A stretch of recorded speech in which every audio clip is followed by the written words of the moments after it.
And a child who's emotionally sensitive, if you're going to actually tell them they should just stop or just do more structure, and you put them in that box and that expectation, what actually happens is it intensifies their emotion. And then the parent reacts to that. And then they start learning from their environment, there's something wrong with me.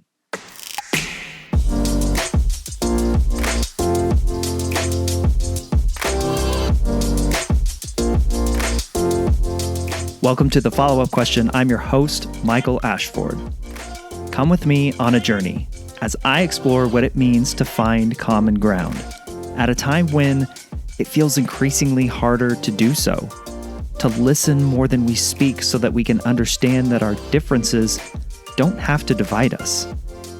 My aim with this show is to bring you perspectives and ways of looking at issues or topics that perhaps you haven't considered before, so that you can then take that new knowledge and apply it to your ability to empathize with the people around you.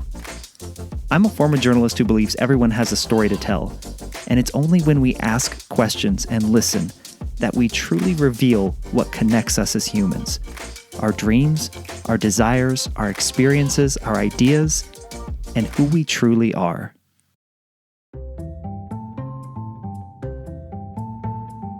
I should stop doing that.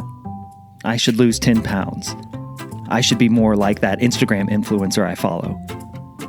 How many times a day do you start a thought with the words, I should?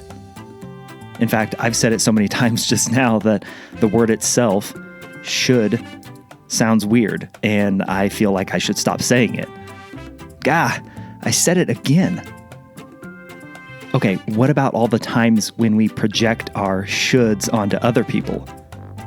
You should vote for this candidate. You should support this cause. You shouldn't say those things. You should be more like your friend, your sister, your brother, your coworker. My guest this week is Mattis Miller, a licensed clinical social worker, a certified cognitive and dialectical behavior therapist, father of 6 children, and author of the book, The Uncontrollable Child. Any parent can tell you, myself included, that we have a lot of ideas about what a child should or shouldn't do, or how they should or shouldn't act and behave. And this is the root source of so much of the kind of frustration only a parent can truly understand.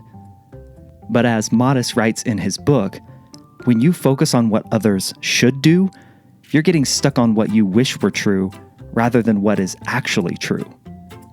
This keeps you from working effectively toward a realistic solution.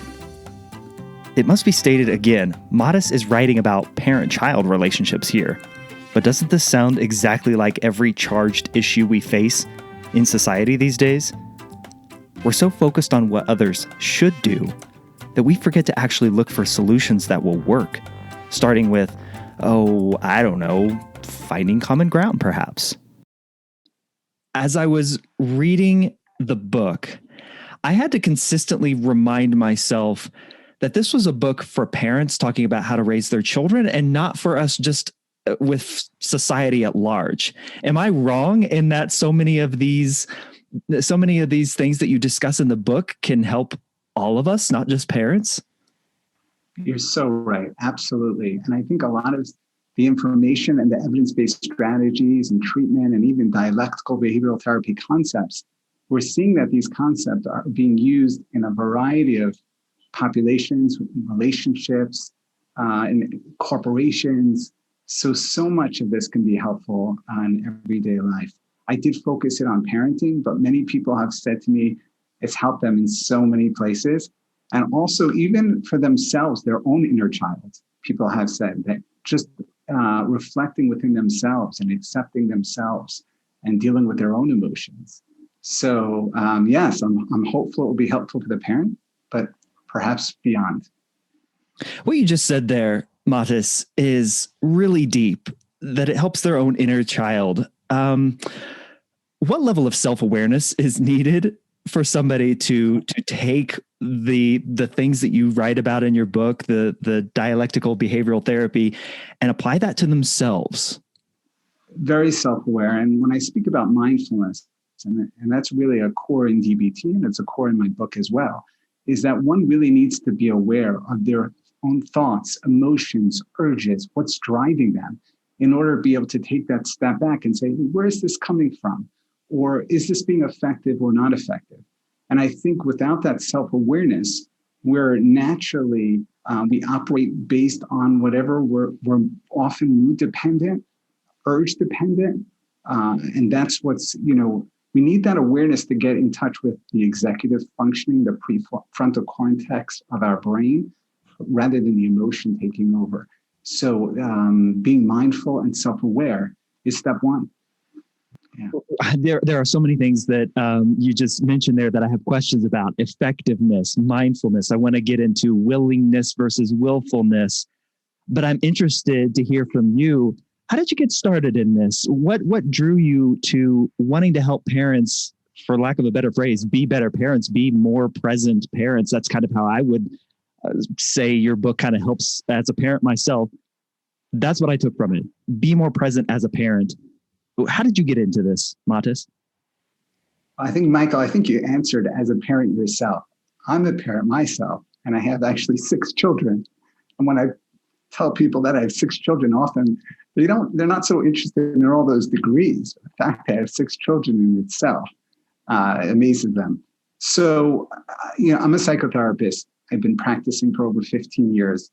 I have an interest in evidence-based treatment, which is very practical, structured, focused, time-limited form of psychotherapy, trained as a cognitive behavioral therapist, and then trained as dialectical behavioral therapist, as well as other evidence-based treatments. So as I evolved and I developed and I do treat a lot of adults and families and adolescents.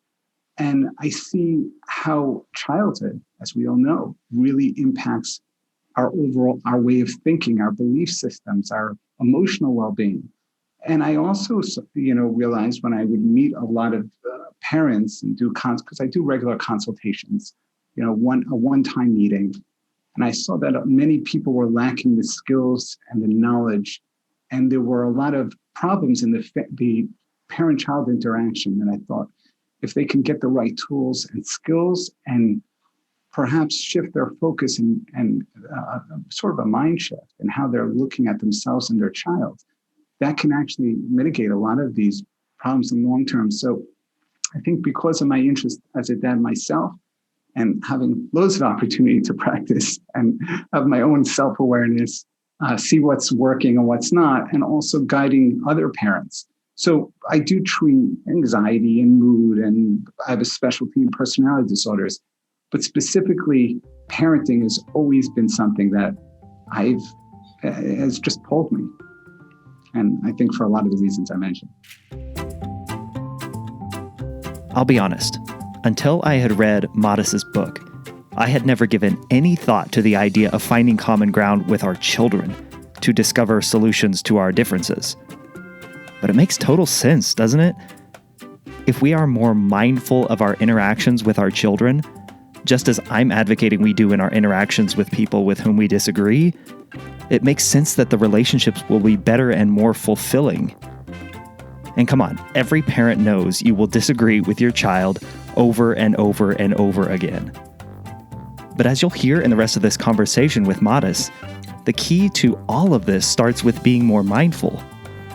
Matis writes in his book, "When you are mindful, you consciously focus your mind on the present, taking control of your mind rather than allowing your mind to control you. It allows you to let go of judgment and disentangle yourself from the moment so that you can move forward effectively." It sounds infinitely hard to do, but Matis and I discuss how to do this with our kids, and my hope is you'll see just how applicable this is to all of our relationships. Let's get into this. Why do we have such a dream? I'll use the word dreamy. I don't even know if that's the correct word, but why do we romanticize, why do we romanticize the way we were raised and try to apply that in our own parenting? I think there seems to be, from my standpoint, two very opposite ends of the spectrum for kids growing up, or for us as adults. We either hate the way we were raised and we want nothing to do with it, or I think the majority of us oh, that's not the way I was raised. And we almost romanticize this. Why do we do that and then try to apply that to how we raise our own children? I think you're right. I do see that extremes, and that's part of dialectics. I don't know if we'll get into that at some point. Yeah, I definitely want to. I see that people who grow up in environments where they felt neglected, their emotional needs weren't met, abused, unfortunately. Some of us, they were just a poor fit for the family dynamic, and they just want to get away from that. So unfortunately, it becomes imbalanced sometimes because they overcompensate. They go to the other extreme. Then there are many of us that I think, we appreciate certain things about our childhood, or I think to answer your question, it's an excellent question, and I don't know if I have the exact answer, but I would imagine when we're most vulnerable, most open, what our world for those, very primitive, or as we're developing, our world is our parents, primarily in the school environment. Those are the adults in our life that are modeling and teaching. And I think that information that we're getting really develops our belief system about what's wrong, what's right. And if my mom or my dad did this, then this must be the right way, or this must be passed down from generation to generation. As we develop, we start to get other ideas. But I think when we're young, we look up to them. They are our world. And therefore, if there's something that they do, then that's something that we should do as well. I also think sometimes if, we have that connection or emotional connection, if our parents have passed, or if, there are other struggles, I think we want to bring them back into our life somehow. So I would imagine there's some of that too. I don't know if I got to your question, but it's a good one. Yeah, you definitely hit on it there. You also mentioned one of the words that you say we as parents should get away from, and that's the word should. Why is that? Why do we need to remove that from our lexicon and as parents? Yeah, the should word in so many areas, the should thought, I should say, is so problematic. When we say something should be this way, we're taking our own interpretation, our own expectation, and placing that on the reality of what is, as opposed to looking at what the reality is. So if my child should be behaving in a certain way, or I should be parenting in a certain way, is really a judgment. It's negative and it's a judgment, and it actually leads to more negative emotion, and it gets us stuck instead of acknowledging and getting in touch with what is. And it's very confusing to people because, of course, I should be a good person. Looking at should in terms of future and morals, using should like that, sure, that makes sense. But it's more of when I'm acting in a certain way, or other people in my environment are thinking or acting a certain way, and I'm saying it shouldn't be like that. When it is like that, that doesn't mean that I prefer it. That doesn't mean there aren't really negative consequences. That doesn't mean that it causes me a lot of pain and suffering. But it actually is me wanting the reality to be different than it is. So if I have a child who is acting out or swearing, and I keep getting, well, he shouldn't be swearing, he shouldn't be doing this, all that's going to do is going to get me more judgmental, angry, frustrated, instead of me looking at it and reframing it as, my child should be swearing. And then people look at me, what do you mean he should be swearing? That's not okay. And the answer to that is, he should be because he is. And looking at causes of the behavior, than rather putting your reality on what you want the behavior to be. How's that? Yeah, I think it's a great explanation of it. And again, I'm having a hard time separating out the fact that we're talking about children and parents and not just society as a whole. And I think probably the listener right now can pick up on that as well. So dialectics, let's dive into that. You reference in the book, or you write in the book, that it's not just a fancy word for compromise. Can you dive in and explain to the listener what is the foundation of dialectics and dialectical behavioral therapy? So Marsha Linehan, who developed a dialectical behavioral therapy in the 1980s, she was someone who struggled herself, and she became a behavioral psychologist, and she very much wanted to help others, and specifically those who were struggling with suicidal behaviors, self-harm behaviors, So she was based in Seattle, and she went to the hospital and said, give me your worst patients, your most difficult, those who are really suffering, and I want to help them. So as a behavioral psychologist, she sat down with these individuals and she said, okay, tell me about your problems. Let's see if we can help you. Let's see if we can move forward and make some changes in your life so that you can have a life that's more valuable and meaningful. And the response she got from these individuals were, what do you mean? You have no idea how much pain I'm in. Make changes to my life. You know, there's this one and there's that one, and it's this person is doing this. And she realized this wasn't working. So she took a step back and she said, you know, maybe I have to just work on helping these people with acceptance and validation and providing support. And she started to do that. And then they responded. Their response was, what do you mean I can't change? There's no hope? And that's where she was getting really confused. When she works on change, they move towards acceptance. When she works on acceptance, they move to change. And that's where dialectics was born, is the idea of two concepts or ideas that can both be opposite or appear opposite and both be true at the same time. Because if we're accepting our situation, our life, others, then we're not changing. And if we're changing, we're not accepting. So DBT took the idea of taking two ideas that are opposing and balancing those two ideas, and through synthesis of these both ideas moving towards change. And dialectics actually helps us think differently, see the world differently, see ourselves differently, because whenever we're in a dialectical theory teaches us that there is always another perspective. There's no absolute truths. So if we have this idea that we think it must be this way, and someone's presenting a different opinion, the ability to look to at least acknowledge that there is another side and there's a kernel of truth in the other side.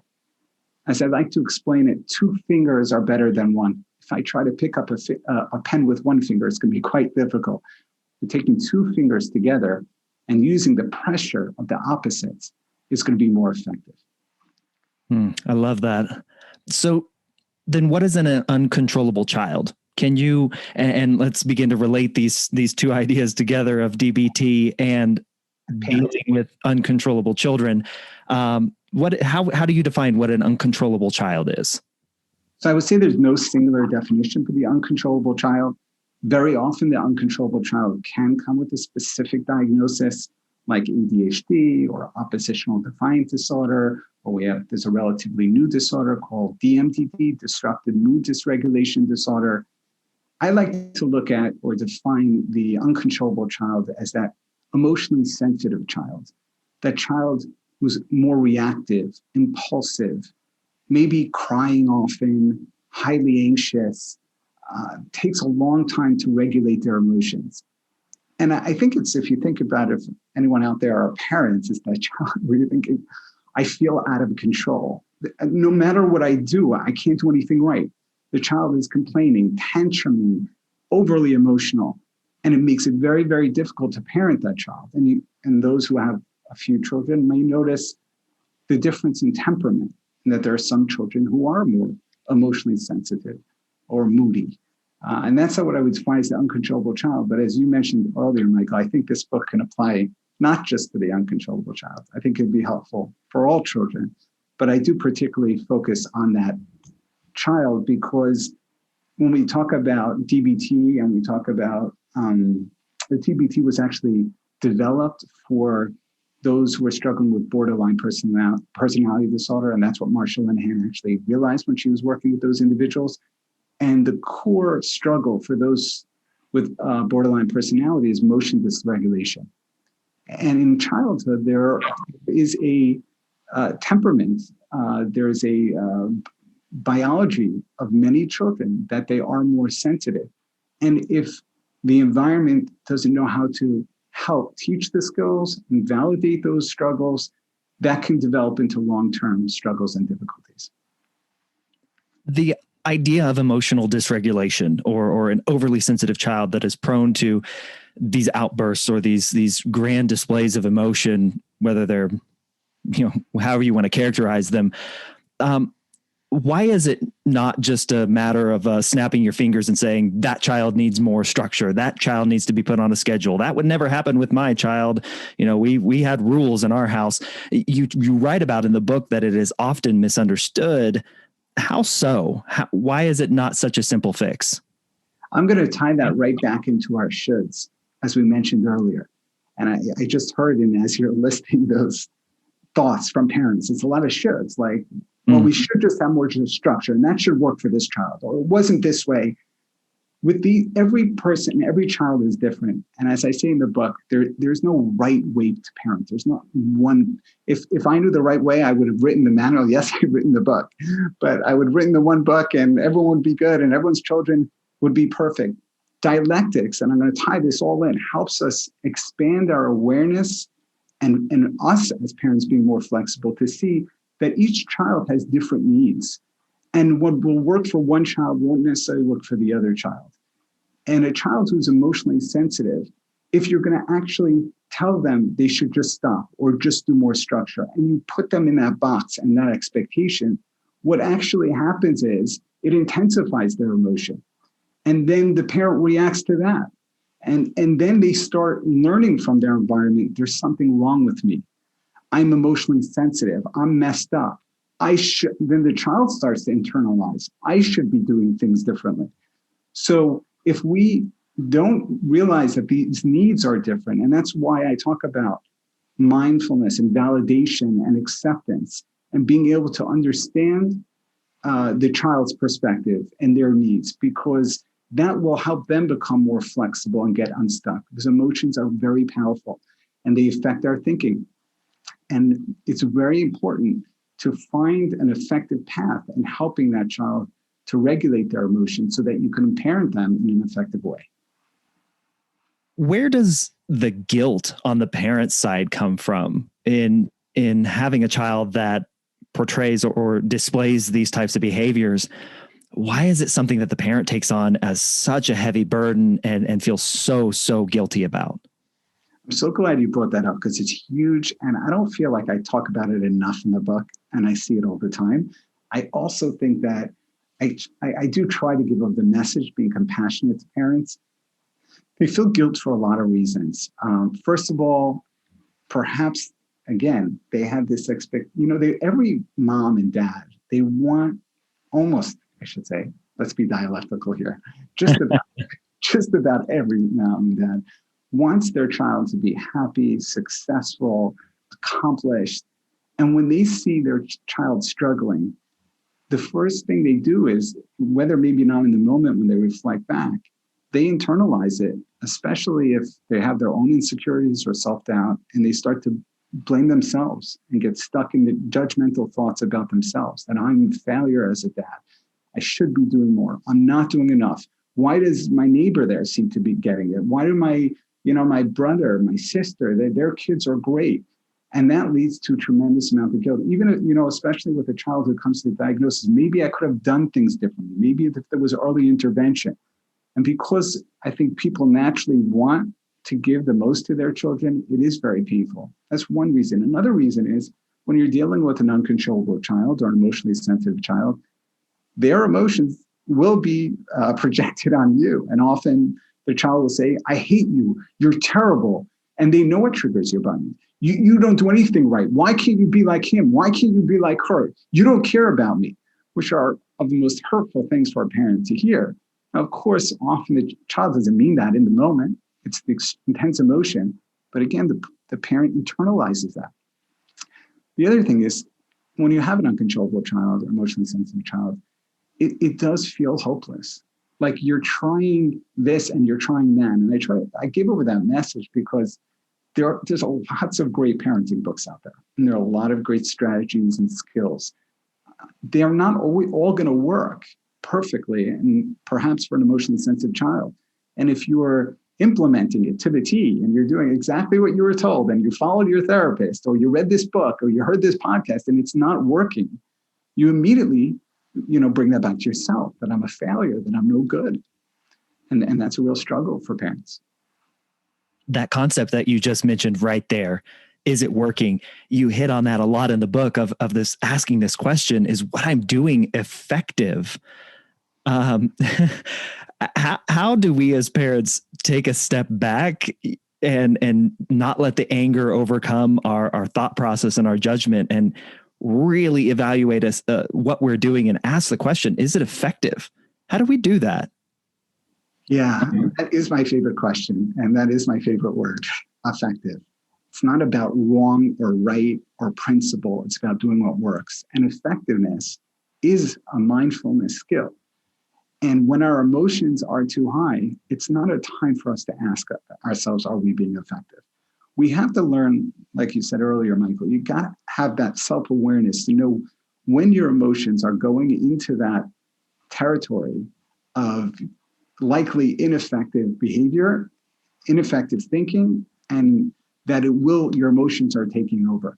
I like Marshall Linehan, I think in DBT, we say that when it's 30 and above, from a 0 to 100, if you're feeling your intensity on your rating scale, the 30 plus, that's not a time that's going to be effective to parent. And it's not necessarily a time to really be mindful and to start to. Now, sometimes you might be in those situations we'll get. So my first tip is learn mindfulness and learn mindfulness skill and be self-aware, even taking a step back and labeling your emotion, noticing the stress in your body, whether that's in your chest or in your back or in your legs, wherever it might be where you start to tense up. Getting that distance will already help you be more effective. So you say, do I need to time out right now? Do I need to let my partner take over? I tell parents, even if you're going to miss an opportunity to parent or use a skill, you better not when your emotions aren't too intense or too high, because it will get in the way. And you can always come back later. The other thing is I do try to give lots of skills and strategies to help you not get too stuck in your emotion. So one of my favorite for that, especially when you have to say no or put a limit, is using a concept called extinction, and specifically a skill of broken record. I don't know if you remember that one, Michael. I do. Yeah. So that can be really helpful. And extinction basically means is we don't provide any reinforcement for whatever is going on with the child in that moment. So very often, you can have a child and you tell the child, you can't get that toy right now.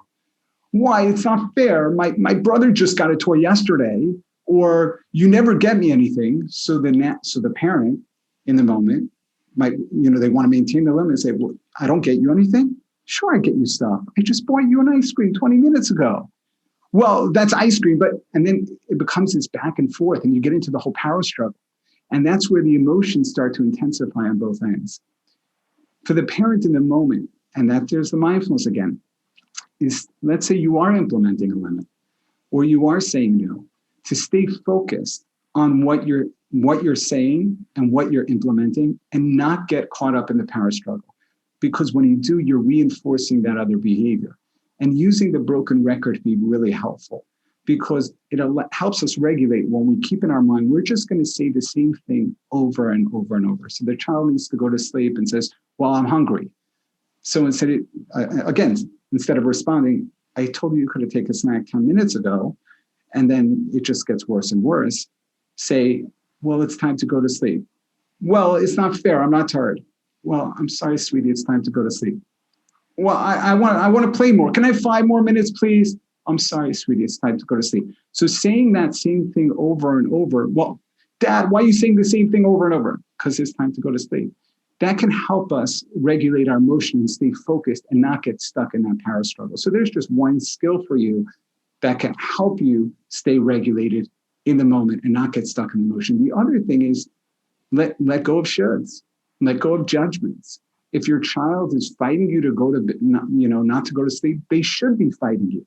There's a cause, whether it's because this is something they really want, or you may have given in the past.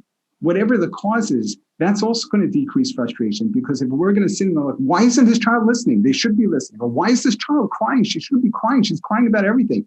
That's going to intensify our emotions. So I gave you a behavioral tip. I gave you a little bit of cognitive tip to address our thoughts, and the importance of awareness and mindfulness are all some strategies that can be helpful. I love that. I absolutely love that. And yes, I've got a lot of highlights in your book in those sections for sure. At the expense of sounding like a guy wishing for the quote unquote good old days, Modest, I want to ask you this. Over the course of your career, is the thing perhaps that we've struggled with the most as parents mindfulness? Is it just becoming so difficult for us to be present and mindful? An excellent question. And I wish I knew the answer and I was so knowledgeable in the research to be able to compare from the past till now. I think you don't have to be a researcher to look around and see how technology, social media has affected us. And there is a lot of research on that in our ability, at least now, I can't tell in the past, but in our ability to be present. I just saw this amazing research study that when we actually have our devices on us, I'm not talking about that you're on the phone or you're playing some sort of game or you're posting on social media. I'm talking about in your pocket or maybe on the table, already actually affects your attention span and decreasing it by 20%. That's just by the device being somewhere in that it's around, which I believe is true because I see a difference. When I don't have my device with me in my room, I'm already more focused. So I think undoubtedly we are not as present and aware of what's going on in the environment. We're not grounded. And certainly our children feel that. And in parenting, it's so important. I just had the other day, and it was just a great example. I walked into my kitchen, and my 11-year-old just came home from school. And I was observing my kids, and I noticed he was a little bit quieter. I don't even want to say sad, just quieter. And I noticed that he's usually a little bit louder. And I said, "How was your day?" He said, "Good. We have a little chart that I do with him. Did you earn?" He's like, "Yeah." I said, "Is something bothering you?" And then he sort of shrugged. I said, "Do you want to talk about it?"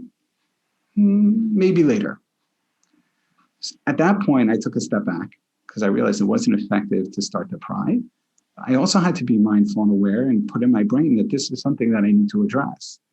And then later, he was actually in his room all alone. And I did go up later and speak to him. And it happened to be in the morning. There were some kids who were teasing him and validated him. And I tried to get him to, get out of the house a little bit. If I wasn't present or I wasn't aware, and I'm not a perfect dad, far from perfect dad, that mindfulness was so essential to be able to meet his needs and see that there was a change of emotion and be able to understand what his needs were and to do what's effective. So I do think it plays a huge role. And I think life was less complicated in the past and we were less busy. And yet there are difficult times and we are around our kids more often, but not necessarily present more often. So we, running between our home study office and our phone or this child or this situation or the thoughts in our head. So being mindful, being present is a great first step. And I'm sure that it will improve one's parenting. What's the greatest pushback you get from these? I don't even know what to call them, but just from these methods, perhaps is maybe a good way to put it. What's the greatest pushback that you get? See, Michael, I'm really safe because anytime I get a pushback, I say it's a dialectic. There's another side. So in other words, with this frame, not everything's going to work or not every strategy will be effective. And I'm helping the parents sort of see that we have to open our minds and try to see what the needs of this child is. But with that being said, I will at the same time on the dialectic share with you some areas I do get pushback. We're living in a generation where I think people are scared to implement consequences, set limits. And that's where also people vacillate to the extremes. And I think I get, a pushback of really, I should put a consequence. There's a concept of punishment. And I think we know clearly from research, and people don't realize this, is that people take this permissive style of parenting. What happens is children develop and they grow with a difficulty or an inability to regulate their own urges and their own impulses and their own emotions, because limits help them teach them a concept of responsibility, teach them the ability to say no to themselves, understand that just because I have an urge doesn't mean I get or I can act as I please. Of course, the positive is so important, but I think people are very scared. People are more open to hear about validation, mindfulness. So that's one area. Another pushback is, I don't have time for this. People, it's just overwhelming, like to take the time, learn strategies and skills. I know, spend more time with my child. And the answer to that is, I like to ask parents, take some time and see how much time you're putting into your negative interactions with your child and the frustration over negative emotion. And if you actually try to implement some of what we're discussing here, you'll actually see that it's probably the same, and perhaps over time be less of both, because it will become more natural to you.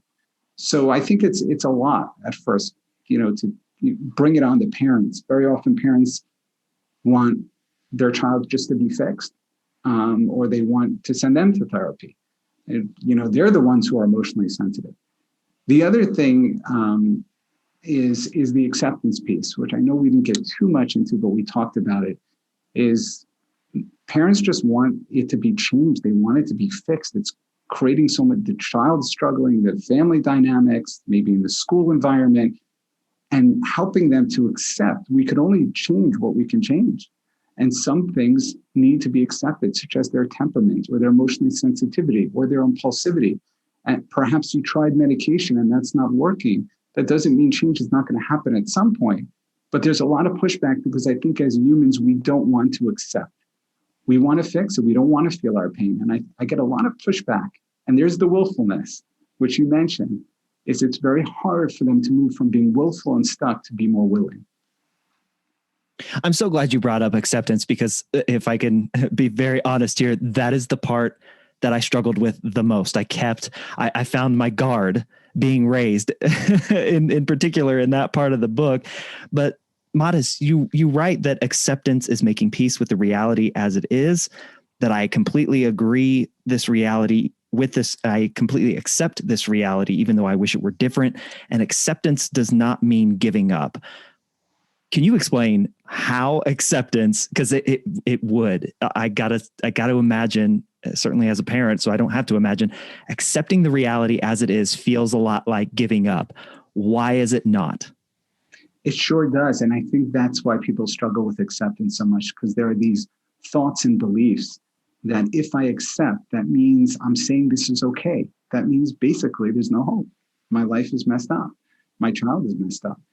So acceptance is, yes, you're getting in touch with the reality that is in this very moment. So that's number one, is that just because I'm accepting right now, that doesn't mean I'm accepting for a lifetime, that it will be this way. But I'm getting in touch with what is in this moment. And I think I give the example in the book. If I accept my child is struggling, and I mentioned before, and they went on medication, or I tried to bring them to therapy and it didn't work, that doesn't mean if there's a new therapy or there's a new intervention or there's a new book like The Uncontrollable Child, that I'm not going to pick it up. Just because I accept, remember that synthesis in the dialectic, that doesn't mean at the same time we're not going to work towards change. Sometimes, though, we need to focus more on acceptance, and sometimes we need to focus more on change.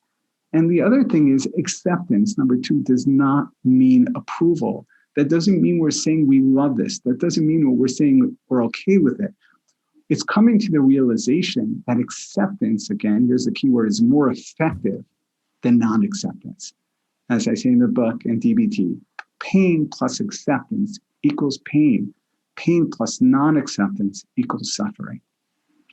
And when you have something in your life that's painful, by non-accepting and fighting, it's increasing the frustration, the sadness, the anger, the getting stuck in the situation. When I move towards acceptance, I still have some pain. And I think, Michael, that's where people struggle. They don't want to feel the pain. They don't want to get in touch with the sadness. They don't want to acknowledge the reality. They don't want to feel the grief.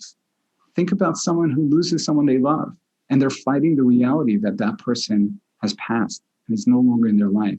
What we know is it might take stages of grief, but moving to peace and acceptance is going to help them be more successful and move forward in life than fighting the reality that they lost the person they loved. So naturally, again, we want change. And that's the bottom line. We want everything to be fixed. But staying too much on that side of the dialectic actually gets in the way of us being happy and gets in the way of us of actually getting to change. Because acceptance, and I love to say this, is the key to change. I'll share with you a great story that one of my therapists just shared with me, that she was working with or I think she shared some information with someone regarding acceptance. And this mom was very disturbed that her young child was not playing with the other kids at recess. And she was doing everything. She was lacking some social skills, teach him social skills, bribe him. She kept fighting because she wanted the child to be able to play with the other kids. She was learning about acceptance, and she said, okay, I'm going to try to implement this. And the next time it came out, she said to the child, she said, whatever you want, you want to play, you don't want to play, it's okay. Whatever is good for you, that's okay. And the child stopped and said, but mommy, I want to play, but I'm scared. And it was the first time that child actually labeled and expressed their emotion. And by doing that, the mother actually sat down with the child and said, you're scared? Well, what are you scared about? And they came up with a plan together. And today he's playing with the other kids. And that's a beautiful story. And in the end, it worked out, and it doesn't always work out like that. But by accepting, when mom was fighting reality, and again, putting her own expectations and trying to get the child to do what she thought the child should do, and not accepting that this is who the child is and that there's a struggle, it wasn't leading towards change.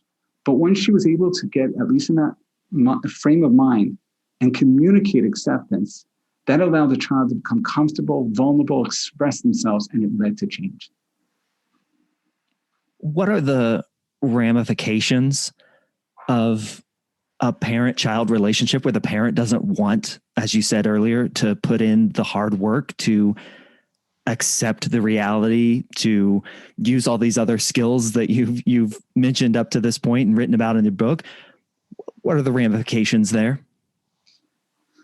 There are likely many consequences of that and ramifications, some that we can't control and some that we can. And again, I think it's important for us to acknowledge what is and accept what is. Yes, it could be that could lead to some splitting and the child, and you're trying to implement something, and consistency is super important in teaching new behavior and reinforcing behavior. And if the child is going to one parent and then going to another parent and they're not on the same board, that could lead to problems in the relationship between the parents, the parent-child relationships. There are so many issues that can come up. And the child also will have more difficulty regulating their own emotions if their emotions are being responded to by one person and not the other person. So my message to parents in that case is you have to accept what is and then work to change. And you do the best you can. Of course, there are ways to try to communicate to your spouse, play different roles, identify each one's strengths, perhaps go to family therapy. There are things you can do, and there are things you can't do, especially you imagine in blended families or in separation or divorce, where there's a child involved. It's complicated. I do believe, though, parents are consistent in their approach and their message to the child. As the child develops and grows, it will become clear to them where each of those parents stand and what, and likely, hopefully, what's most effective for them. You write that true participation is the goal of all of this, and of mindfulness, of this relationship with your child that may be displaying these behaviors. How do we get there? I want you to specifically talk about the what skills, because as a former journalist and certainly here on this show, these speak to me because these are how I, as a journalist, approached the job. It was, and I want you to explain how it relates to this, but for the listeners, it's observe, remove yourself from the situation and observe, then describe what you see, and then participate. Now, for a journalist, it is then go write the story or tell the story. How does this relate to parents? I'd love for you to describe that process for the parent-child relationship. Yeah, sure. So I love how you connected that to journalism, and it flows so well. Yeah. observing is when we see something's not going right. Obviously, the goal in life, as you mentioned, we want to participate. We want to be in the moment. We want to throw ourselves in the moment. We want to become one in the moment. I like to give the example of the Olympian who's doing that skate, that jump, skiing. They can't be taking a step back. They need to be they can't be self-conscious about, is this right? Is that right? They are so over-practiced and over-learned. They are so practicing, I'm sure, attention control and mindfulness.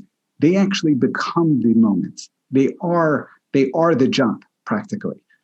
I think as a parent, we want to get to a place where we're participating and naturally involved in our children in a way that's effective. However, if you have a child who is emotionally sensitive, or you're struggling in your parenting, that's a time to take a step back, as you said. We need to observe. We need to observe, and observe is just noticing. We can observe what's going on inside of ourselves. We can sense our body, our physiology. We can be aware of our thinking process and our emotions and feelings. And we can also observe with our five senses, only with our five senses, on what's going on around in our environment. I can't observe, Michael, what you're thinking right now because that's in your mind, but I can observe your facial expression. I can observe my children's behavior. I can observe my struggle. So the first step as a parent, when you're struggling, is take a step back and observe and notice what's going on. Notice how you're interacting with your child and how they're responding. Because one of the things we teach in dialectics is that change is transactional. And what we're doing is affecting our environment, our environment is affecting us. Once we observe, and it's a very difficult skill because we go right to describe, is we want to learn how to describe to ourselves or maybe communicate to our others or perhaps to our child. Describe is just the facts, not our interpretations, not our judgments, not our opinions. It's what is.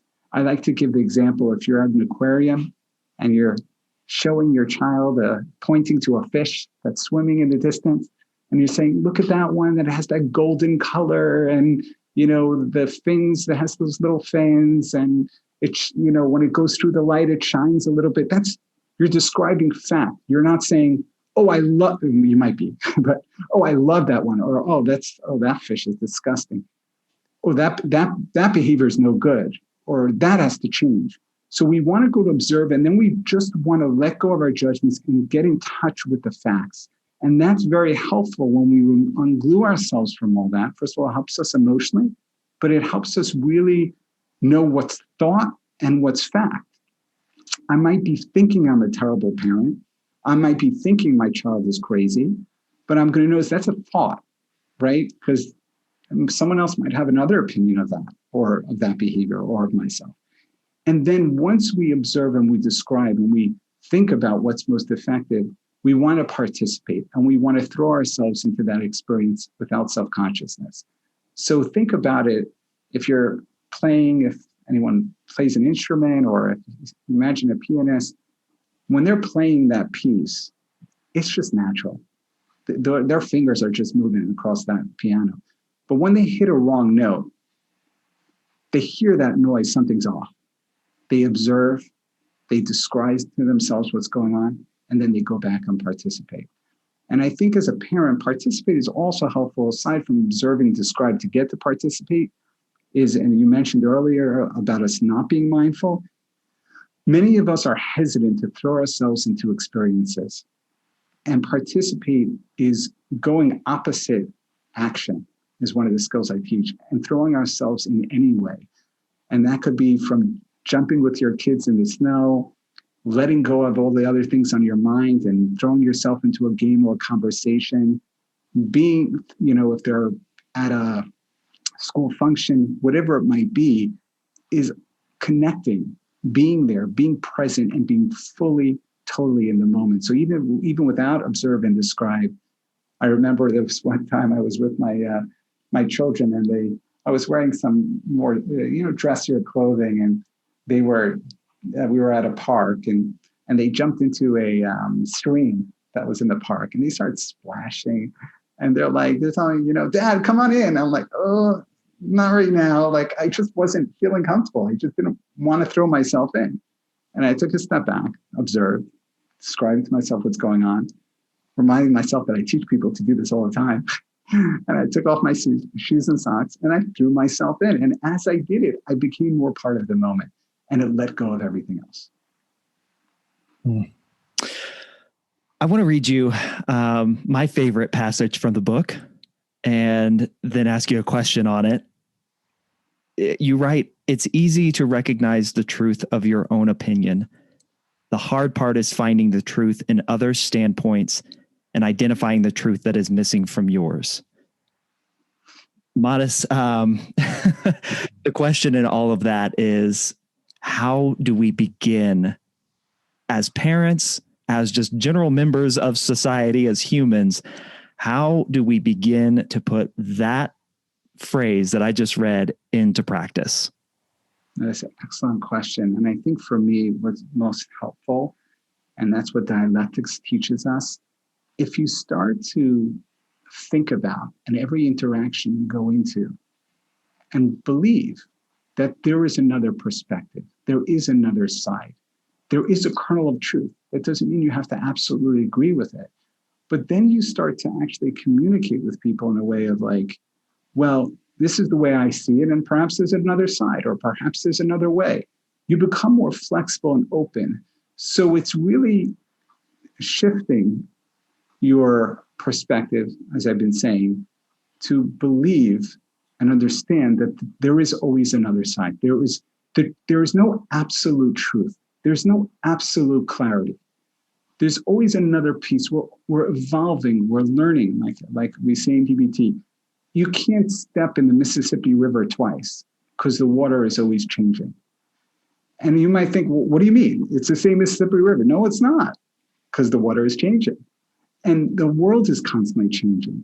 And if we can take a stance in trying to focus on in our minds the idea that there are always pieces that we're missing, that we might not have the complete truth, that will open our mind to be able to hear other people's opinions. And we might not agree, but we can, we just went through a turmoil in our nation related to politics. And many of us had very strong emotions on either ways and saw things that perhaps were not okay. But the ability, some of us took it to an extreme. And I think the ability to think dialectically, that doesn't mean we have to agree, and that doesn't mean we have to condone, and that doesn't mean that we shouldn't stand up for what's right. But it would shift in society.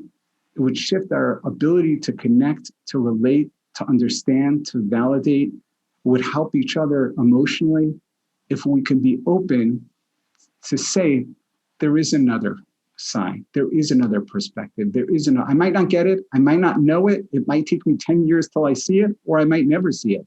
It's there. This show is all about finding common ground. And am I safe to say that dialectics at its core is about, and as you've related it to your book and The Uncontrollable Child, it's about finding common ground with your children and finding a way to move forward. Am I off on that? You're right on. Beautifully stated. I love it. I love it.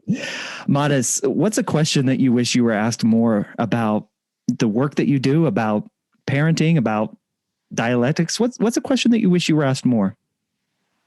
That's a good question. I guess I wish more people would say, wow, this is a great concept. And I think you did that today.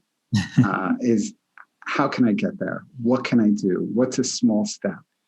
So I think people are open to hear the ideas, to be educated. But I would hope that more people are willing to take the next step and to ask the questions that are needed to help themselves get there. And it's hard because we are stuck in our ways often, or we have certain belief systems. And I'm not saying those belief systems are wrong, but perhaps there's another way or a more effective way. What is that next small step that the parent listening right now could begin to implement and think about? By the uncontrollable child. No, There you go. you set that up for me, Michael. Yeah, I think to perhaps I would ask the parents maybe to become more aware of their shoulds and their judgments. Not change them, just label them. Just label when you're judging, when you're have a should belief, when you are labeling things as bad and not describing them as what is. I think if we just as parents become aware of our judgments towards ourselves and towards our children, I think that's a great step to help us to change the way we're thinking and to find that common ground and understand our children. Wonderful stuff, Modest. I appreciate that perspective and insight. And absolutely, I will never mutter or utter the word should and think about it as I did in the past. So I appreciate the perspective change. How can people get in touch with you? How can people connect with you in your work? And of course, find their own copy of The Uncontrollable Child. Yes, thank you. So I have a website, uncontrollablechild.com. On the website, you'll see links to your favorite booksellers, Barnes & Nobles, Amazon, national and international sellers. If you press any of those links, take you right to the website, and you can order the book. If you go back to the website and you put your receipt number, we do have a bonus, and we'll send that out to you, where there are videos explaining all the downloadable material that we provide connected to the book, which can be super helpful.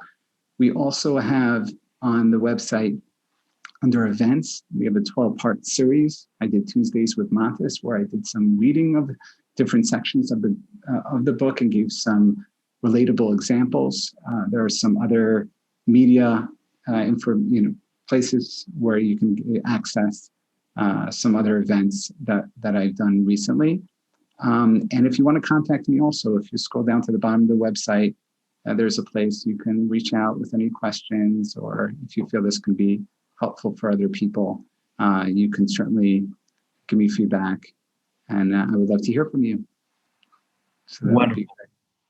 I will be sure to link that up in the show notes. Mathis, thank you so much for writing a wonderful book. I appreciate it as a parent, and I know others will as well. Thank you so much for coming on and sharing your wisdom and insight here today. Thank you, Michael. And it's been a real honor and pleasure. Thank you. Just fantastic stuff there from Mathis Miller. Please check out the links in the show notes to connect with him and his work. And yeah, the lessons of The Uncontrollable Child absolutely have application to all of our relationships. I 100% believe that. And hopefully you do too after listening to this conversation with Mathis. Many thanks to Mathis for joining me on the show today, for sharing his wisdom, his insight. Please do me and him a huge favor. Share this episode with someone you know who might also find some value in listening to this conversation. Share the episode with your network. Help spread the good word about the importance of asking more questions. And if you like the conversations with the amazing guests that I have on each and every week, like Mathis Miller, be sure to subscribe so that you never miss an episode. If you ever want to get in touch with me, you can always email me at michael@thefollowupquestion.com or go to thefollowupquestion.com and reach out there. I'll catch you on the next episode of The Follow-Up Question. And until then, keep asking questions.